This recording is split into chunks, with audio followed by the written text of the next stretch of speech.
Hey guys, how's it going? I know I've been not doing a perfect job of keeping my schedule, but like I said, I am finishing up my semester. I got about a week left, and then I have a pretty open summer besides my research, so I can go ahead and almost post every day if I can get myself to do so. But anyway, I have really exciting content coming to you today and tomorrow. Today, I'm doing my first of a series I like to call Ask the Experts. Now, you know, I do give a lot of information and stuff, but I am relatively new to the reptile hobby. And I never want to give this full impression that I am super experienced and that what I say is something that you should take with a lot of weight. Obviously, I do know a thing or two, and I am confident about all the information I talk about, but, you know, there are people that have been doing it a lot longer than me. So I wanted to include them in this. Okay, so my, phone just totally decided to do its own thing. But anyway, so I decided to include them in this because I really think their words should be very important and they don't get enough exposure, and they really can teach us a lot. So today, we're going to be talking to several different Tegu breeders. We're going to be covering Tegus first. I hope to get experienced people for all my animals and maybe more that we can do more of this series on. But today's Tegus, we're going to be hearing from Ty Park, which I actually have an interview of. I actually wanted to just go through Facebook and ask them just to give some comments, especially since it's breeding season. But, Ty Park took it a step further with me, and we actually talked on the phone for a half hour. Tomorrow, if you guys especially want me to, I will publish the full interview since I'm only taking about 5 minutes of it and plugging it in this video to keep it relevant to the topic. But I can publish the whole video, which was a great conversation. So I think it's worth doing. But anyway, we're going to hear from Ty Park at the end of this video, Laura Roberts, Steve Atkins, Joey Johnston, and Jesse Hardin. I will put all of their information below so you can find out where you can look into, what they're breeding, what they're doing, projects they have going on. But they're all very, common names in the Tegu hobby. So let's hear from them. Let's hear what they have to say about things that, they tips and tricks, what you should be doing better, what, just general information they want to give out. So let's go.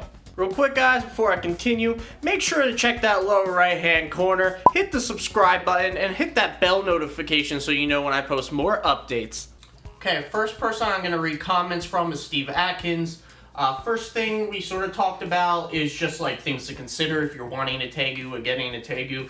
He says, most important when considering one is being able to house it properly and the care and costs that come with owning one. They grow and they grow fast. So must be prepared to have a permanent enclosure in as little of a year of owning one. That's pretty important. As you guys know, I started out with a 40-gallon breeder just so I didn't have a huge adult enclosure for a baby and they get lost, and it helps with handling, I feel like, but you definitely want to make sure that your adult enclosure is probably already prepared because they'll grow pretty quickly. Something wrong in the hobby, through his opinion, he says something wrong in the hobby are people who purchase wholesale animals and claim them as their own. These are known as flippers. They don't breed, have little knowledge on genetics and whatnot, but yet sell or advertise as their own. The same people usually ghost you after purchase and have questions regardless whatever. At the end of the day, you get what you pay for. Why cheap out on an animal that can live 15 to 20 years if properly cared for? Ask for advice and experiences purchasing from whoever you're planning on buying from. Google the person, Google their business, find out what they're about and their reviews. You have people out there with animal cruelty felonies, and this is actually pretty important because there are a lot of people, a lot of breeders who do have like some bad animal backgrounds. So I actually really appreciate this comment, but you have people out there with animal cruelty felonies, and yet they are selling animals. Always research and be prepared for any animal. So some good comments there. Next, Jesse Hardin gives some comments on things to consider when getting a Tegu and stuff like that.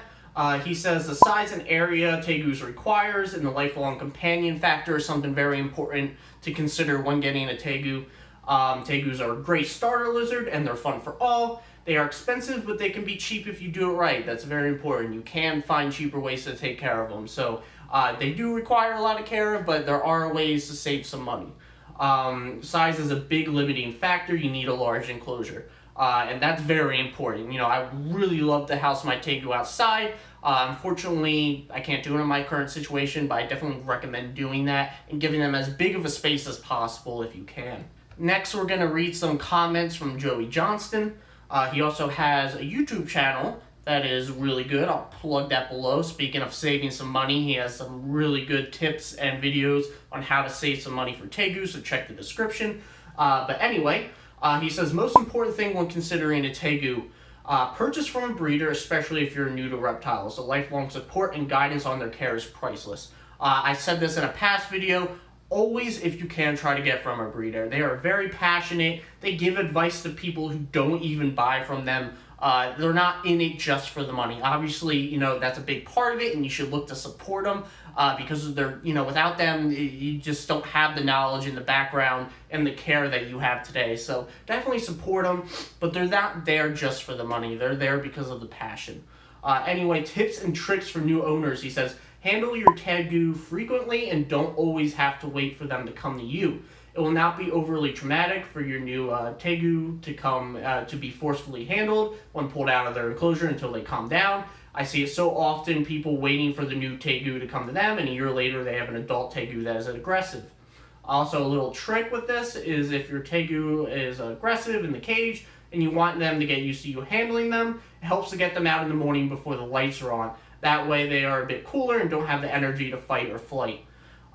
Same thing goes with feeding. If you're worried about your Tegu becoming aggressive in the enclosure with feeding, feed them before the lights come on and you won't associate it with you opening the enclosure. Something I see done wrong in the hobby, anthropomorphism, and I did a video on reptiles and emotions before, and I agree 100% with this, and I think this is a strong distinction to make from that video I did in the past. So we're going to hear some comments on that from him. So basically anthropomorphism is giving human characteristics or behavior to an animal. This may seem like, he says this may seem small and like it's not a problem, and to a certain degree it's not imperfectly safe. But I have seen this become a serious problem many times. Let me explain why this could be dangerous. If your Tegu is rubbing up against the front glass and you tell yourself, oh, she looks like she might want to come out and snuggle, what you're doing there is not interpreting what your Tegu is really saying because you're giving them human behavior characteristics. What most likely is happening is she was wanting something rough to rub on to help her shed. Let me give another example. You bring your Tegu to the park on a cool day. Your Tegu doesn't run away and is very calm. You tell yourself, he was so well behaved, so he must know I'm his mommy and he doesn't want to leave my side. In reality, your Tegu is a reptile and warm-blooded. He depends on his environment for warmth. Without warmth, there's a big decrease of energy. So like I said before, there's obviously a balance when it comes to anthropomorphism. But what I would like to see more people do is ask themselves why, when they see their Tegus or any animals behave this way, and think of it from a reptile state of mind and not a human. That is very important. While I do believe that reptiles are sort of undervalued in sort of their intelligence and their capability to have emotions, how they experience emotions and do things like that is not how humans do it. And that's a good point here, is that reptiles have different goals than humans. And they're not always going to do things like a human would. So that's something really important to consider, and I really like that comment from Joey. Okay, so next we're going to talk about Laura Roberts' comments. Laura Roberts is the breeder I got Frappuccino from, my black and white Tegu. I asked any good tips and tricks you have for Tegus that maybe most owners do not consider. Most people who purchase Tegus do so because they want an interactive large lizard. Very true. Be prepared to spend a lot of time with your new Tegu so that it becomes acclimated to you. As much as possible, make every interaction a positive experience and especially have it end on a positive note. Try not to chase a young Tegu when picking it up from your enclosure. Pick it up decisively and firmly, but not harshly. Sit in a small area, like a very secure bathroom, or even a tub or a shower, and let your young Tegu walk over you. I did a video on this. You can offer a small treat during the socialization experience, such as a superworm or a blueberry. When returning the Tegu to its enclosure, wait until it's not wiggling in your hand and is still before putting it down. Remember that every interaction with your Tegu is a training experience. Very valuable information there. Definitely take that into consideration. That's very good at handling and taming tricks. Next question. What is most important when considering a Tegu as a reptile? In my opinion, diet is the most important because many health issues stem from improper diet. All of our minerals, vitamins, and other nutrients are to be balanced in our body. For example, a serious consideration is that the balance of calcium and phosphorus should be 1.5 to 2 parts calcium to 1 part phosphorus. This is important for organ health, nerve transmission, muscle contraction, relaxation, and bone strength. When the diet is higher in phosphorus than calcium, we see secondary nutritional hyperparathyroidism. Okay, I'm going to put that up there. I was not prepared for that word. Also called metabolic bone disease. I am prepared for that, though.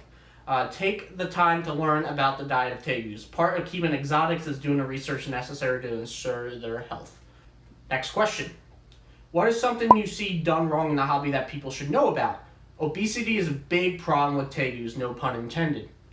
Juvenile Tegus need sufficient energy for growth and eat large amounts of food for their body size. Adults can easily eat a large amount of foods as well. In the wild, energy is required for reproduction, roaming to find resources. In captivity, resources are provided merely steps away, and most pet tegus are not breeding. If they spend many hours out of their enclosures, these tegus are cool and not at peak metabolism. A good solution is to provide ideal basking temperatures, feed lean meats, feed more plant matter, and provide physical enrichment that keeps these large lizards moving. We'll talk about that more in the Ty Park interview, but definitely very good responses. I definitely think obesity is a problem in a lot of tegus, especially recently. It's been more of a conversation in some Facebook groups, so I definitely think that's a very good point. Alright guys, so that was all the comments and writing, and now we're going to do about 6 minutes of my 30-minute Ty Park interview. I hope you enjoy. We're going to talk a little bit about diet and then just general husbandry. It's going to be mostly him talking. But definitely, if you enjoyed this, subscribe. I won't be talking at the end of this. Just let the interview roll. And if you're interested in hearing the full interview, let me know in the comments. All right, thanks, guys. Diet is very important to me, and there seems to be a lot of misinformation about the dieting. So I've been trying to change that. Basically last 7 years I've been feeding my Tegu nothing but dog food. The reason is very simple. They're omnivores. I think Bert said something about the stomach content of the wild Tegus are like 60% vegetable material. And so, that got me thinking, and basically I decided that there are omnivores that prefers eating meat, right? Yeah. And I say that prefer eating meat because if you look at their biology, they are hibernating almost half of their life. Of course, they are just like a polar bear. Their preferred diet will be something rich in protein and fat. So they could, pack as much nutrient or fat into their body so they don't have to eat for 5 months, right? Yep. Now you look at people who are taking care of tegus in captivity, and they barely hibernate them for 2 months, maybe. Some of them don't even hibernate at all. You call it brumation. I call it hibernation anyway. So now you got these fat tegus eating mostly meat because that's what they prefer to eat. I hear people saying things like, "Oh, they don't like vegetables; they won't eat food." Well, yeah, because they prefer meat, of course, because they want to pack on fat because they have to go to sleep for 6 months. And people have good heart, and so they're weak, and if they don't think about starving them for a week or 2 weeks to make them eat what they need to eat instead of giving them what they want to eat. It's just human nature. And then I hear things like, well, they don't eat dog food in the wild. Come on, really? I mean, how many percent of the diet that we feed our reptiles are what they eat in the wild? And then a lot of people are stuck on whatever they are receiving in the wild is the best thing for me. For me, I think I could do better in captivity. I could give them better nutrition. Yeah, that's a good point. Because, I really think that I can give them. And then people come to me and say, well, how can you, they don't eat corn, they don't eat wheat in the wild, and it's like almost laughable because what kind of reasoning is that? That's not even logic to me. I mean, think about it. I mean, okay, so because I'm an Asian and I didn't eat wheat, my ancestors didn't eat wheat and corn. We only ate rice. That I can't come to the West and don't get nutrition from wheat or corn. Yeah. Right? And also, I'm starting to find out some of these reptiles, and most of reptiles, even the temperature preference, there might be a 10 degree difference between species, for instance, right? I mean, why is it that some people like me, I like my room at 80 degrees, literally. My son like it at 68 degrees, right? That's me. And some people prefer warmer, some people prefer cooler. Tegus are the same way. I mean, it's great to have care sheet, and I don't like care sheet because it just put these animals in a small, mold. Mm-hmm. And they're better than that. I mean, they deserve better than what the care sheet tells them, right? Yeah. I mean, so if care sheet tells you hot spot should be 100 degrees, okay, start with that. But then you don't stop there. Yeah. You're going to observe them and say, okay, how is he doing under the 100 degrees hot spot? Is he sitting there for hours? Then this animal need higher temperature, right? Yeah. People don't do that anymore. They just look at the care sheet, and that's exactly what they're gonna do. And they're gonna say, "Well, care sheet said 100 degrees, so that's what I'm giving them." Yeah, that's exactly what I was gonna say. Yeah, so things like that. It's great to research things and start with that, but you don't stop there. Yeah, I agree with that. I definitely agree with that. I like care sheets at some points to get started, but I definitely think you make a good point of people think that's sort of like the ultimate, you understand the care guide and then that's it. I like it as a good starting basis to get introduced to a species, but I do think too many people think that's like all you have to do and then you're good. Well, the thing that I really hate about what's going on these days is people tend to knock down people,